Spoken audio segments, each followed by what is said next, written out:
Hello, day 15 here, and today I'm supposed to show you guys or teach you guys something using a 3-point bullet system. And so I'm going to use a thing that I have been waiting and looking at all day. What is the difference between a food processor and a blender? I know that is so regular, but when I think about what I'm qualified to teach, it's really cooking and fashion. That's it. So the difference, which for some reason I couldn't find anyone anywhere to just straight up tell me what the difference was, is that a food processor is for dry things and a blender is for wet things. You know how when you're blending up some kind of stew or something, like the tomatoes, the onions, the garlic, in a blender, you have to add water to it because it's just not going to spin around. For some reason, even I have a Vitamix and I still have to do this. However, in a food processor, you can put in nuts. You can put in all kinds of dry things and it will still blend them up.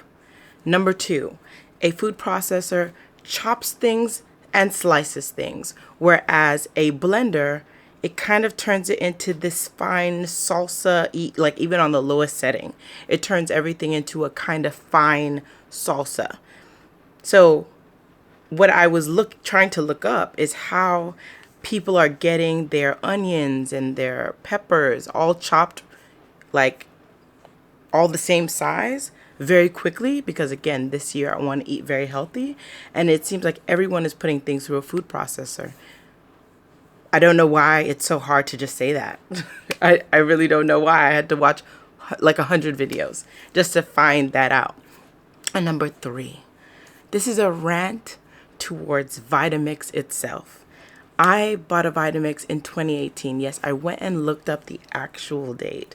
And if you know what Vitamix is, it is like a $700 blender.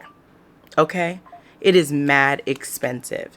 And I now look up, do they have a food processor? Because I love the brand. I've been using the brand and my Vitamix is still working very well till date. So now they've upgraded and their only food processing system is attached to their newest blender.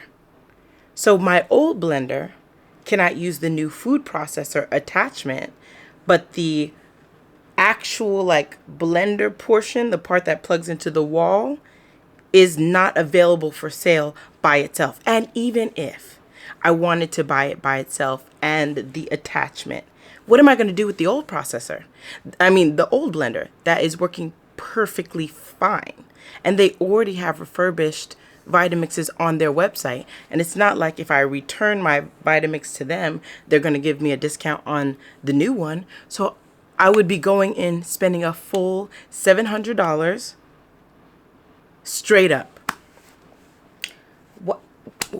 Why would you do that? Why would you do that? The update should be able to match the older system. I just don't understand how they didn't think that that would be a problem. And how are you not selling the new portions by itself? Sorry, I have a car outside. That's actually the issue that's happening. That's why somebody keeps on calling me. But I wanted to get this out to everyone before I left for an event. So my Vitamix rant was the last point in the system, because now I have to go and get like a KitchenAid or something else that has always in my life broken down on me in like 3 years max. Just because Vitamix doesn't want to do things that make sense. Because I don't see, like, I'm not going to keep the old Vitamix if I buy the new one. And there's literally no way to sell the old one because it is so old, unless I'm literally giving it away or selling it for $100. The thing was $700. I am not. This is how they do. This is how they do in this country. Anyway, that is the end of my 3 things. This is the difference between a food processor and a blender. I will see you guys tomorrow.